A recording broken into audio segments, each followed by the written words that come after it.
स्वास्थ्य व्यवस्था की संवेदनहीनता और निजी अस्पतालों की कथित लापरवाही ने एक मासूम की जान ले ली है। ताजा मामला धनबाद की गोविंदपुर स्थित जानती फार्मा का है, जहां डॉक्टर अंजना कुमारी पर इलाज में गंभीर लापरवाही बरतने के आरोप लगे हैं।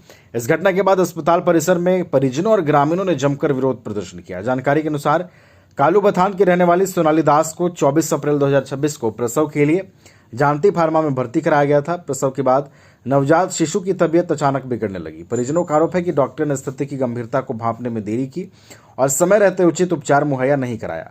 अस्पताल की विफलता और मौत के बारे परिजनों ने बताया कि जब बच्चे की हालत बेहद नाजुक हो गई तब उसे आनंद फानंद में सीएमसी अस्पताल रेफर किया गया। वहां से भी बेहतर सुविधाओं के अभाव में बच्चे को रांची रिम्स भेजा गया, लेकिन दुर्भाग्यवश रांची पहुंचने से पहले ही मासूम ने दम तोड़ दिया। परिजनों का आक्रोश और पूर्व की शिकायतें, बच्चे की मौत की खबर मिलते ही गुस्साए परिजन और ग्रामीण नर्सिंग होम पहुंचे और मुख्य द्वार पर प्रदर्शन शुरू किया। ग्रामीणों का कहना है कि इस नर्सिंग होम के खिलाफ पहले भी लापरवाही की शिकायतें आती रही हैं, लेकिन प्रशासन द्वारा कोई ठोस कार्रवाई नहीं किए जाने से प्रबंधन के हौसले बुलंद हैं। प्रदर्शनकारियों ने जिला प्रशासन और स्वास्थ्य विभाग से मांग की है कि डॉक्टर अंजना कुमारी और अस्पताल प्रबंधन पर एफआईआर दर्ज हो, पूरे मामले की उच्च स्तरीय निष्पक्ष जांच की जाए, दोषी पाए जाने पर अस्पताल का लाइसेंस रद्द किया जाए। कहा कि हमको बच्चा नहीं हो रहा था, इसीलिए मतलब कुछ दिक्कत था, इसीलिए बच्चा नहीं हो रहा था, इसीलिए 4 साल से इलाज करा रहे थे। तो अभी जब यहाँ बच्चा हुआ तो डॉक्टर ने क्या कहा? बच्चा हुआ तो डॉक्टर ने कहा ठीक है, यहाँ नॉर्मल डिलीवरी हो जाएगा। तो हम बोले ठीक है मैम कीजिए। हमको पैसा जमा करने के लिए बोला गया, तो हम पैसा भी जमा किए। उसके बाद नाइट को मैम इसको छोड़ के अकेले चल गई, 2 सिर्फ नर्स को छोड़ के यहाँ पर। पहले भी ये हॉस्पिटल हाँ में रहा, इसकी जानकारी थी कि नहीं? नहीं, इसका जानकारी हमको नहीं था। अगर जानकारी रहता तो यहाँ नहीं आते। अभी तक कितना पैसा जमा कराया? अभी तक 4 साल का बात करें तो 4 साल का बात करें तो हम लगभग यहाँ लगभग 3 से 3.5 से 4 लाख रुपया लगभग यहाँ पर लगा चुके हैं। अभी कोई डॉक्टर से बात नहीं आपकी? नहीं, डॉक्टर बात करने के लिए तैयार नहीं है। फोन से भी बात नहीं हुई? नहीं, फोन से फोन कर रहे हैं तो फोन काट दे रहा है। अभी क्या मांग है आपकी? मांग क्या होगा, जो है मुआवजा, वो मुआवजा मिलना चाहिए। नाम बताइए। काजू रविदास, गाँव? परमुड़ी। पहला बच्चा था? पहला बच्चा है। बच्चा लड़का था? लड़का था। कुमारी सालुक चापड़ा की रहने वाली है। हमारे पार्टी के समीर कुमार जो आजसू पार्टी के कार्यकर्ता हैं, उनकी बहन है।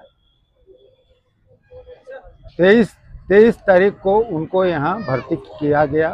4 साल से इसी हॉस्पिटल में इलाज चल रहा था उनका। 4 साल बाद पहला बच्चा था। पहला बच्चा जो है यहाँ 23 को भर्ती कराया गया। 24 को पेन हुआ, तो पेन होने के बाद डॉक्टर अंजना कुमारी ने कहा कि नॉर्मल बच्चा हो जाएगा, सिजेरियन करने की ज़रूरत नहीं है। उसके बाद नॉर्मल बच्चा नहीं हुआ तो इन्होंने छोटा सा चीरा लगा करके बच्चे को ज़बरदस्ती खींचा।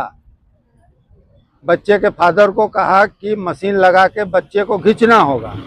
उसके बाद भी बच्चा बाहर नहीं आया तो इन्होंने कहा कि सिजेरियन करना होगा। सिजेरियन करने के बाद भी जो है बच्चा को ज़बरदस्ती खींच करके निकाला गया। और जब इन केस यहाँ बिगड़ गया तो इनको कहा गया कि आप असरफी लेके जाओ। असरफी लेके जब ये लोग जा रहे थे तो यहीं के एक डॉक्टर हैं, डॉक्टर नौशाद अली खान, जो गोविंदपुर सीएचसी में डॉक्टर हैं और यहाँ भी प्रैक्टिस करते हैं, डॉक्टर नौशाद अली खान, उन्होंने ड्राइवर को फ़ोन करके कहा कि तुम असरफी नहीं लेके सीएमसी चले जाओ, जबकि सीएमसी में वेंटिलेशन की सुविधा नहीं है। सीएमसी में 2 घंटे बच्चे को रखा गया और वहां से सीएमसी वालों ने रांची रिम्स रेफर कर दिया। वहां जाने के बाद बच्चे की मृत्यु हो गई। हमेशा ये अस्पताल जो है विवादों में रहा है। आप लोग एक जनप्रतिनिधि है, फिर भी लोग यहाँ पे उपचार करने के लिए आते हैं, इस पर आप लोग विशेष टिप्पणी क्या करेंगे? देखिए, पहली बात की जो यहाँ के डॉक्टर हैं, डॉक्टर अंजना कुमारी, वो पहले पीएमसीएच में एसआर थे। अभी वो सदर हॉस्पिटल में डॉक्टर की हैसियत से काम कर रही हैं। तो पहला प्रश्न उठता है कि जब वो एसआर होते हुए हॉस्पिटल खोली तो उनका ऑपरेशन करने का तो प्रश्न ही नहीं पैदा होता है। उनकी डिग्री की भी जांच होनी चाहिए और हॉस्पिटल के भी जांच होना चाहिए। और आए दिन इस तरह की घटनाएं यहाँ बच्चों के जान के साथ खिलवाड़ होता है, यहाँ के जो आम नागरिक हैं उनके जान के साथ खिलवाड़ होता है और यहाँ कमीशन का धंधा जोर शोरों से चलता है।